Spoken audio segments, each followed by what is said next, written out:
Welcome to my channel study soon never stop learning. आज मैं आपको क्लास 10 हिंदी साना सना हाथ जोड़ी पाठ पढ़ाऊँगी। So let's start. ये कहानी की शुरुआत लेखिका के गंगटोक शहर में पहुंचने के बाद शुरू होती है, जब लेखिका टिमटिमाते हज़ारों तारों से भरे आसमान को देखकर एक अजीब सा सम्मोहन महसूस करती हैं और उन जादू भरे क्षणों में खो जाती हैं। लेखिका गंगटोक शहर को मेहनत कश बादशाहों का शहर कहकर सम्मानित करती हैं, क्योंकि यहाँ के लोग बहुत अधिक मेहनत कर अपना जीवन यापन करते हैं।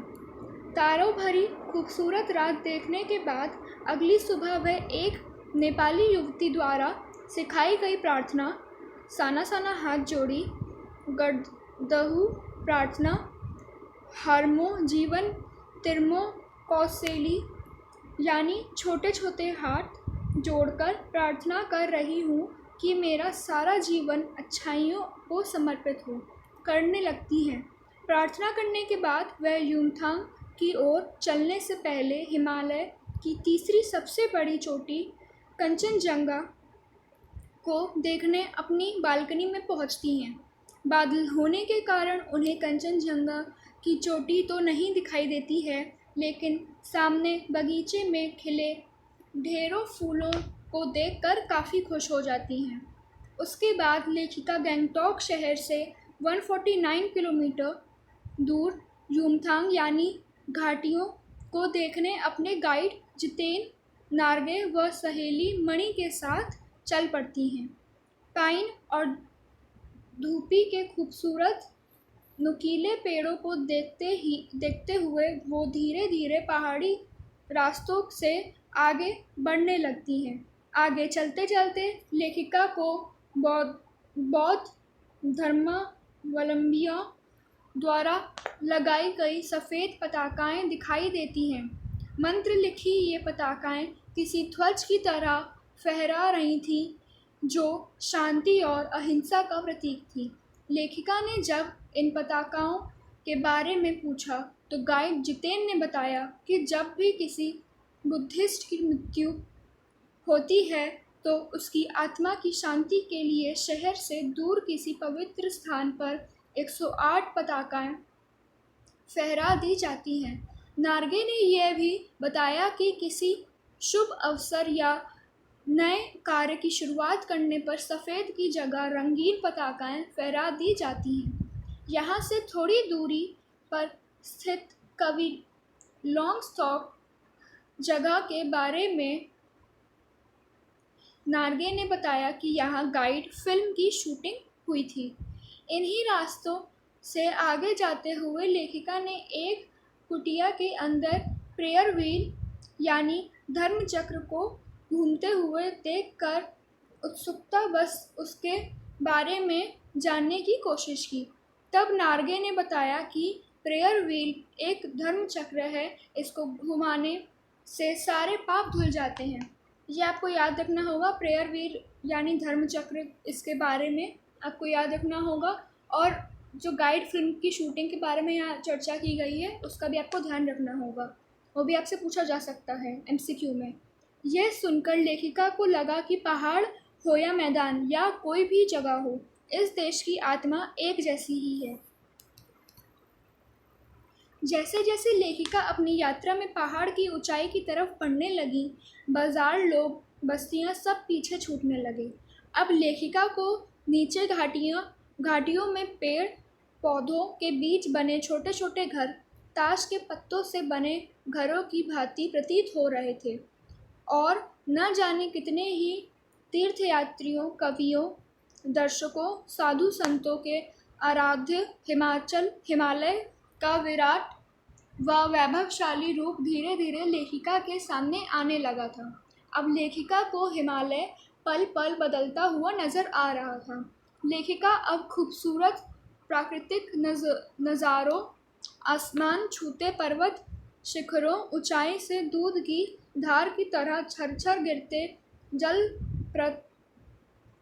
पातों नीचे पूरे वेग से बहती चांदी की तरह चमकती तीस्ता नदी को देखकर अंदर ही अंदर रोमांचित महसूस कर रही थी। बहुत खुश हो रही थी अंदर ही अंदर। तभी उनकी जीप सेवन सिस्टर्स वाटरफॉल पर रुक गई। एक जगह थी सेवन सिस्टर्स वाटरफॉल, वहाँ पे उनकी वो जीप रुक गई। यहाँ पहुँचकर लेखिका को ऐसा लग रहा था जैसे उनके अंदर की सारी बुराइयाँ व दुष्ट वासनाएं इस झरने की निर्मल धारा में बह गई हों। यह दृश्य लेखिका के मन व आत्मा को शांति देने वाला था। धीरे धीरे लेखिका का सफ़र आगे बढ़ता गया और प्राकृतिक दृश्य पल पल में कुछ यूँ बदल रहे थे जैसे कोई जादू की छड़ी घुमाकर इन दृश्यों को बदल रहा हो। पर्वत, झरने, घाटियों, वादियों के दुर्लभ नज़ारे, सभी कुछ बेहद खूबसूरत था। तभी लेखिका की नज़र थिंक ग्रीन बोर्ड पर पड़ गई। सब कुछ कल्पनाओं से भी ज़्यादा सुंदर था। तभी लेखिका को ज़मीनी हकीकत का एक दृश्य अंदर से झकझोर गया। जब लेखिका ने कुछ पहाड़ी औरतों को कुदाल और हथौड़ी से पत्थर तोड़ते हुए देखा। कुछ महिलाओं की पीठ में बड़ी सी डोको थी जिनमें उनके बच्चे बंधे थे। मातृत्व साधना और श्रम साधना का यह रूप देखकर उनको बड़ा आघात लगा। पूछने पर उनको पता चला कि ये महिलाएं पहाड़ी रास्तों को चौड़ा बनाने का काम कर रही हैं और यह बड़ा ही खतरनाक काम होता है, क्योंकि रास्तों को चौड़ा बनाने के लिए डायनामाइट का प्रयोग किया जाता है और कई बार इसमें मजदूरों की मौत भी हो जाती है। यह देखकर वह मन सोचने लगी, कितना कम लेकर ये लोग समाज को कितना अधिक वापस कर देते हैं। थोड़ा सा और ऊंचाई पर चढ़ने के बाद लेखिका ने देखा कि 7-8 साल के बच्चे अपने स्कूल से घर लौटते हुए उनसे लिफ्ट मांग रहे थे। लेखिका के स्कूल बस के बारे में पूछने पर नार्गे ने हंसते हुए बताया कि पहाड़ी इलाकों में जीवन बहुत कठोर होता है। ये बच्चे रोज़ 3 से 4 किलोमीटर टेढ़े मेढ़े पहाड़ी रास्तों से पैदल चलकर अपने स्कूल पहुंचते हैं। शाम को घर आकर अपनी माँओं के साथ मवेशियों को चराने जंगल जाते हैं। जंगल से भारी भारी लकड़ी के गट्ठर सिर पर लाद कर घर लाते हैं। जीप जब धीरे धीरे पहाड़ी रास्तों से बढ़ने लगी तभी सूरज ढलने लगा। लेखिका ने देखा कि कुछ पहाड़ी औरतें गायों को चरा कर वापस अपने घर पर लौट रही हैं। लेखिका की जीप चाय के बागनों से गुजरने लगी। सिक्किमी परिधान पहने कुछ युवतियाँ बागानों से चाय की पत्तियाँ तोड़ रही थीं। चटक हरियाली के बीच सुर्ख लाल रंग डूबते सूरज की स्वर्णिम और सात्विक आभा में इंद्रधनुषी छटा बिखेर रहा था। मतलब रेनबो सा फॉर्म हो रहा था। जब सूरज ढल रहा था तो रेनबो सा फॉर्म हो रहा था। युमथांग पहुँचने से पहले लेखिका को एक रात लायोंग में बितानी थी। लायोंग गगनचुंबी पहाड़ों के तले एक छोटी सी शांत बस्ती थी। दौड़ भाग भरी जिंदगी से दूर शांत और एकांत जगह लेखिका अपनी थकान उतारने के लिए तीस्ता नदी के किनारे एक पत्थर के ऊपर जाकर बैठ गई। रात होने पर गाइड नार्गे के साथ अन्य लोगों ने नाचना गाना शुरू कर दिया। लेखिका की सहेली मणि ने भी बहुत सुंदर नृत्य किया। लायोंग में लोगों की आजीविका का मुख्य साधन पहाड़ी आलू, धान की खेती और शराब ही है। लेखिका यहाँ बर्फ़ देखना चाहती थी, लेकिन उन्हें वहाँ कहीं भी बर्फ़ नहीं दिखाई दी। तभी एक स्थानीय युवक ने लेखिका को बताया कि प्रदूषण के कारण अब यहाँ बर्फबारी बहुत कम होती है। लेखिका को अगर बर्फ़ देखनी है तो उन्हें कटाव यानी भारत का स्विट्ज़रलैंड जाना पड़ेगा। कटाव, आपको याद रखना होगा कि कटाव को भारत का स्विट्ज़रलैंड भी कहा जाता है। कटाव पर्यटक स्थल के रूप में अभी उतना विकसित नहीं हुआ था, इसलिए यहाँ का प्राकृतिक सौंदर्य अभी भी पूरी तरह से बरकरार था। लायुंग से कटाव का सफ़र लगभग 2 घंटे का था, लेकिन वहाँ पहुँचने का रास्ता बहुत ही खतरनाक था। कटाव में बर्फ़ से ढके पहाड़ चांदी की तरह चमक रहे थे। लेखिका इसे देखकर बहुत ही आनंदित महसूस कर रही थी। कटाव में लोग बर्फ़ के साथ फ़ोटो खिंचवा रहे थे, लेकिन वह तो इस नज़ारे को अपनी आँखों में भर लेना चाहती थी।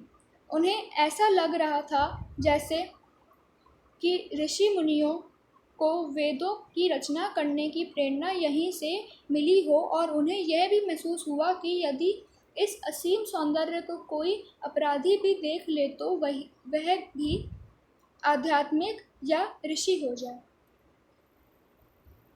लेखिका की सहेली मणि के मन में भी दार्शनिकता के भाव पनपने लगे और वह कहने लगी कि प्रकृति की जल संचय व्यवस्था कितनी शानदार है। वह अपने अनोखे ढंग से ही जल संचय करती है। यह हिमशिखर जल स्तंभ है पूरे एशिया के। आपको याद रखना होगा कि हिमशिखर में पूरा जल स्तंभ है पूरे एशिया का, तो यह एमसीक्यू में पूछा जा सकता है। प्रकृति जाड़ों में पहाड़ की ऊंची ऊंची चोटियों में बर्फ जमा देती है और गर्मी आते ही बर्फ पिघल कर पानी के रूप में नदियों से बहकर हम तक पहुंचती है। हमारी प्यास बुझाती है। थोड़ा आगे चलने पर लेखिका को कुछ फौजी छावनियाँ दिखीं। तभी उन्हें ध्यान आया कि यह बॉर्डर एरिया है, मतलब ये बॉर्डर एरिया था। यहाँ पे चीन की सीमा भारत से लगती है। इंडिया चाइना बॉर्डर था वो। जब लेखिका ने एक फौजी से पूछा कि आप इस कड़कड़ाती ठंड में यहाँ कैसे रहते हैं, तो फौजी ने बड़े हंसते हुए जवाब दिया कि आप चैन से इसीलिए सोते हैं क्योंकि हम यहाँ पहरा देते हैं। लेखिका सोचने को मजबूर हो गई कि जब हम कड़कड़ाती ठंड में हम थोड़ी देर भी यहाँ ठहर नहीं पा रहे हैं तो ये फौजी कैसे अपनी ड्यूटी निभाते होंगे। यह सोचकर लेखिका का सिर सम्मान से झुक गया। उन्होंने फौजी से फेरी भेटुला यानी फिर मिलेंगे कहकर विदा ली। इसके बाद युमथांग की ओर लौट पड़ी। युमथांग की घाटियों में उस समय ढेरों प्रियता और रोडोडेंड्रो के बहुत ही खूबसूरत फूल खिले थे, लेकिन युमथांग वापस आकर उन लोगों को सब कुछ फीका फीका लग रहा था क्योंकि युमथांग कटाव जैसा सुंदर नहीं था। चलते चलते लेखिका ने चिप्स बेचती एक सिक्किमी युवती से पूछा, क्या तुम सिक्किमी हो? युवती ने जवाब दिया, नहीं, मैं इंडियन हूँ। यह सुनकर लेखिका को बहुत अच्छा लगा। सिक्किम के लोग भारत में मिलकर काफ़ी खुश हैं। दरअसल सिक्किम पहले भारत का हिस्सा नहीं था। सिक्किम पहले स्वतंत्र रजवाड़ा था, लेकिन अब सिक्किम भारत में कुछ इस तरह से घुल मिल गया है जैसे ऐसे लगता ही नहीं कि सिक्किम पहले भारत का हिस्सा नहीं था। तब वहाँ पर पर्यटन उद्योग इतना फला फूला नहीं था। सिक्किम के लोग भारत का हिस्सा बनकर काफ़ी खुश हैं। जीप आगे बढ़ती जा रही थी कि तभी एक पहाड़ी कुत्ते ने रास्ता काट लिया। मणि ने बताया कि ये पहाड़ी कुत्ते सिर्फ चांदनी रात में ही भौंकते हैं। यह सुनकर लेखिका हैरान थी। थोड़ा आगे चलने पर नार्गे ने लेखिका को गुरु नानक के फुटप्रिंट्स वाला पत्थर भी दिखाया। नार्गे ने बताया कि ऐसा माना जाता है कि इस जगह पर गुरु नानक जी की थाली से थोड़े से चावल छिटक कर गिर गए थे, और जहाँ जहाँ चावल झुटक कर गिरे वहाँ वहाँ अब चावल की खेती होती है। यहाँ के करीब 3 किलोमीटर आगे चलने के बाद वो खेदुम पहुँचे। यह लगभग 1 किलोमीटर का क्षेत्र था। नार्गे ने बताया कि इस स्थान पर देवी देवताओं का निवास है। यहाँ कोई गंदगी नहीं फैलाता है, जो भी गंदगी फैलाता है वह मर जाता है। उसने यह भी बताया कि हम पहाड़, नदी, झरने इन सब की पूजा करते हैं, हम इन्हें गंदा नहीं कर सकते। लेखिका के यह कहने पर कि तभी गैंगटॉक शहर इतना सुंदर है, नार्गे ने लेखिका को कहा, मैडम गैंगटॉक नहीं गंगटॉक कहिए, जिसका अर्थ होता है पहाड़।